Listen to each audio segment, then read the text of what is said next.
Chairman, I am going to address part one of the bill, and in particular I want to deal with limitations to the Building Act. This Rugby World Cup Empowering Bill sets out ways in which, for the Rugby World Cup, normal rules are being suspended or modified. In part one, it lists the various acts that are affected and it lists those that are not affected. And amongst those that are affected is the Building Act. And this is an issue where at Select Committee we delved into this in great detail. And the underlying problem that seeks to be addressed here is that there's going to be a one-off influx of some 50,000 people, I think was the estimate. 85,000, I'm told by John Hayes. Between those two numbers, a large number of extra people are going to be in Auckland, and we don't have enough visitor accommodation for them. We don't have enough hotels and motels to accommodate between 50 and 85,000 extra people in Auckland, and it certainly wouldn't be economic for providers of accommodation to build extra accommodation in order to provide for them for that one event. That would be not economic for those who would be building that accommodation, therefore it wouldn't happen, therefore we would have a shortage of accommodation unless we open up some other existing accommodation for temporary use during the Rugby World Cup.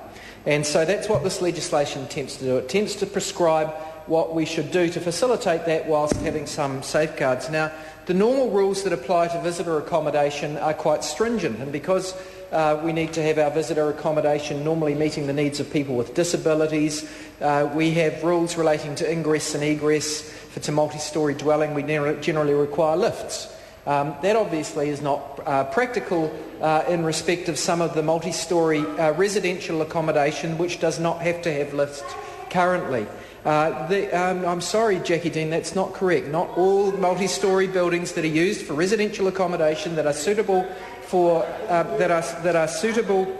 And Jacinda Ardern lives in one. So, there are many multi-storey buildings in Auckland. I'm not talking 20-storey buildings here, but I'm talking multi-storey buildings which are suitable for use as temporary accommodation for visitors during the Rugby World Cup, which would not meet the normal planning and Building Act controls for transient accommodation for visitors. And so the committee grappled with the issue as to what we should do to limit the application of the Building Act which would otherwise apply.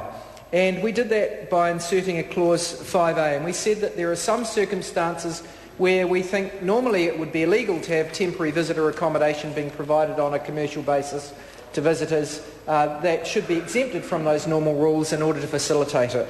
Now, this clause 5A takes you've got to understand a bit of background to understand its meaning. It doesn't apply to single-storey dwellings. We learnt that from officials that single-storey dwellings aren't within the definition of what's caught by clause 5A because they're already exempt. So we didn't need to do anything from those. And if the Minister thinks I've got that wrong, he can correct me because I'm not 100% sure in my recollection of that. But I think that was my understanding, because I think the definition of household unit somehow from the Building Act exempts single-storey units. But in any event, in respect of, or it might actually be within the first part of 5A1A1. In any event, multi-storey buildings generally are caught, and we wanted to provide for the ability for multi-storey buildings to be used for short-term accommodation. There's lots of apartments where people live in them day to day. It's safe enough for them to live on day to day. It's safe enough to have some temporary accommodation for them during the World Cup without lots of red tape around it. So what little controls did we put in there? Well, we thought there should be some obligation to take a bit of care, and so we provided two what I thought were pretty practical things. First was that we wanted them to have a smoke alarm. It doesn't have to be a fancy computerised smoke alarm linked throughout the building, but at least someone should have to go to the trouble of putting a $15 smoke alarm with a battery on the roof. So if there's a bit of smoke in the apartment, there's a big loud noise goes off and the people that are in the apartment know to get out. It seemed to me pretty practical, cheap thing to require those people to have that would not be a legal requirement for people to have in their own home, but something they should do in any event, and if they're going to let out their house then they should have to do it. This $15 doesn't seem to be too big a step to take for some people in a multi-storied apartment. The second thing we said was they ought to have an evacuation plan. Now, this isn't a difficult thing. This is what you see on the back of every motel door. It just shows you the route that you have to take out, Mr. Chairman. Mr. Chairman, shows you the route that you. Beg your pardon? Is anyone going to look at them? Well, some people will. And if there was a fire, Hilary Calvert, and there wasn't an evacuation plan, and we in Parliament had authorised this without either smoke alarms or an evacuation plan, I suggest someone would be looking back after the event and criticising us in Parliament for just being a wee bit too fast and loose with the abolition of rules. Well, maybe a member could tell us whether her brothel has fire alarms and when it gets too Mr. Chairman, I think that the two rules that we have applied, which is the need for a smoke alarm and a need for an evacuation plan, the likes of which you see when you go into a motel, are pretty practical, and on that basis we have facilitated what will be a sensible source of residential accommodation for visitors to Auckland between 50 and 85,000 during the World Cup and in other parts of the country, which solves a problem that would otherwise have been difficult, i.e. the ability to accommodate that number of people.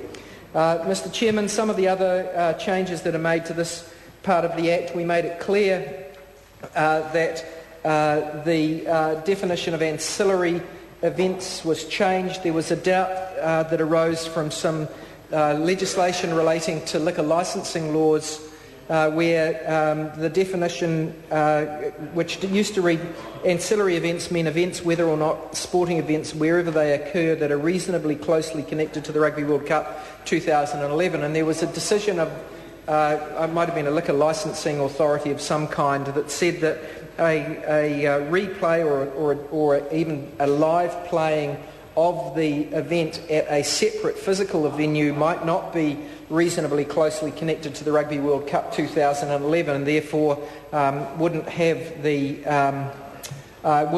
benefit of these temporary exemptions from normal rules. We made that clear that we understood that to be the intention of the government and this Parliament, that events like the live public screening of a game is an ancillary event for the purposes of this legislation, and that's a change that seems sensible too. Mr. Chairman, there were various other changes made to the definitions in Clause 4. Clause 5, we made it clear that the acts that the Act does not apply to include the Civil Defence Emergency Management Act. We didn't think that should be able to be overridden by the Rugby World Cup Empowering Bill. We did make it clear that we also clarified the definition of transport legislation to include the Land Transport Management Act 2003, which had been omitted, I think, in error. Mr. Chairman, other changes to the definitions included a change to the definition of a facility, and that was a flow-on definition from some other changes that were made to, I think, the definition of Rugby World Cup, which the Honourable Trevor Mallard made reference to in his first contribution. Mr. Chairman, in terms of the balance that we tried to strike here, we wanted to make sure that the police have powers to learn about things during the process, and we tidied up the notice provisions. I'm just not sure whether that's in Part 1 or Part 2. I think it might be in Clause Part 5. In Clause Part 5B, there's reference there to the following bodies or persons may apply to the Minister to declare by notice in the Gazette that an activity or a facility to which subsection 1 of that Clause 5 applies is a major maritime event for the purposes of the Act. Now that's to make it clear that there are some of the things that are going to happen around the waterfront, particularly in Auckland, where there are going to be cruise ships used as temporary accommodation. There was a desire by the authorities to have it made clear that they could claim some right to manage safety issues around. So there was a need to make it clear that the authorities had the ability to regulate